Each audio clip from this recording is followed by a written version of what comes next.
Okay, so a bit of an introduction to plyometrics. Plyometrics being basically jumping work. Anything that's allowing a little bit of extra impact and some change in direction, which you don't get with things like running, which is a bit too repetitive. And with strength work, cycling, anything like that, where you're not actually getting impact, have strength in the bones and use the joints in a variety of positions. So that is my cue. I've got a boxing timer set up, like so, just on an app. Now I've got mine set up for 30 seconds of work and 15 seconds of rest. Okay, so here we go first. Jump squats. So you're going to come down, you can do this without the jump to start with if you prefer, so just as air squats. If you can, just a little bit of a bounce as you're lifting onto your toes, and then start to get a little bit deeper with those squats. And make sure your knees aren't going in front of your toes, so imagine you've got a chair behind you, so you're coming back and not with the knees going forward in front of you. We've got 3 more seconds of these, and then we've got 15 seconds rest. Okay, 15 seconds rest, have a drink handy. So if you do get a little bit parched, you can have a drink. Okay, mountain climbers next. I'm going to do mine with hands raised to give you an option. You can do it on the floor if you prefer. Okay, mountain climbers. Starting them off quite gentle, but then building up to make them a little bit faster. Keep the knees and toes again in line. So coming back, keeping your core strong, keep your neck long. So you haven't got your head hanging down. You're not looking upwards, looking down to the space between your thumbs. Just 3 more seconds. 2, 1. 15 seconds rest. Catch your breath in between. Renegade row next. So I'm going to give you options with or without the dumbbells, and I'm going to begin on a raised platform. It's a little bit easier than flat, so you choose. Okay, so in plank position, then there's a lift, one hand up, as if you're drawing your thumb in towards your armpit. If you're doing dumbbells, make sure that they're not going to roll. So I've got hex dumbbells here, which means that they won't roll as easily. Keeping your hips and shoulders as stable as you can. 3 more seconds. 2 and 1. And up. Okay, a little bit of lateral, a bit of side to side work this time. So have a little bit of space. If you've got anything that's a bit of a marker, which I haven't right here, but imagine a square on the side. We're going to jump from side to side. So it's slower. You take it to start with, the easier it is, and then start to get a little bit quicker. Make sure again the knees don't go any further forward than the toes. You can do it slow, side to side, or speed it up.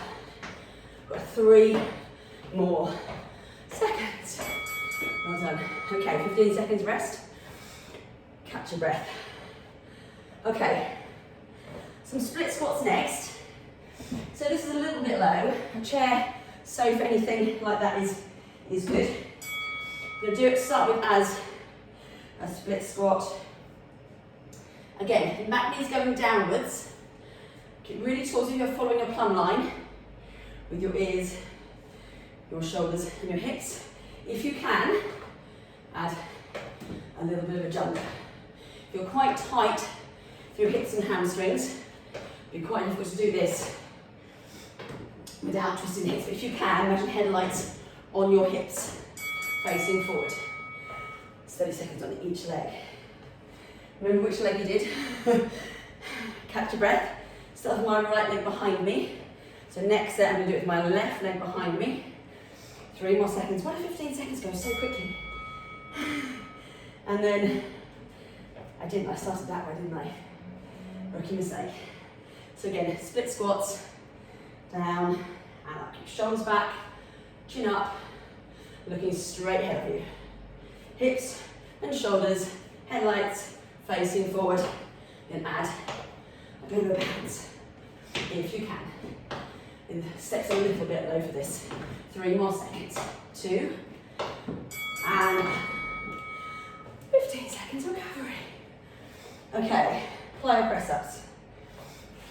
Doing good. Okay, so if you're new to press ups, there's lots of options. So again, if you're raised, it's a little bit easier. So a press up like so. You could do it as a half press up with your knees on the floor. And then add, if you can, a little bit of plyo work. So again, if you're doing it as a full press up, it's quite a lot harder to do it with a clap or with your knees. And a clap is a lot easier, like so. 3 more seconds, 2 and 1. 15 seconds recovery. Step up hops next. So we're going to start them off as a step up, and then add a hop on. Don't have anything behind you, you might fall over. Okay, we're going to do something on each leg. So if it was a little bit low, but it's stepping up, you can do this up as high as you feel you can. So anything up to your knee height is fine. And then add a knee lift and down. So add the knee lift, and then if you can, also add a little hop. So knee lift and hop. If you're doing it on a higher surface, then it's hard to get the hop in. 3 more seconds. 2, 1. 15 seconds recovery. Same with the other leg. Last set this is. And then you're going to repeat it again. I am, of course, without the hammer running. Of course. So, coming up, start with is a step up. Coming up, again, make sure the knee doesn't go in front of the toe. With a knee lift, if you can. Coming back. Staying balanced, using your core, driving up from the top of the head. Add a jump, if you can. 10 more seconds. 5 more seconds. 2, 1. Okay, and you're going to repeat it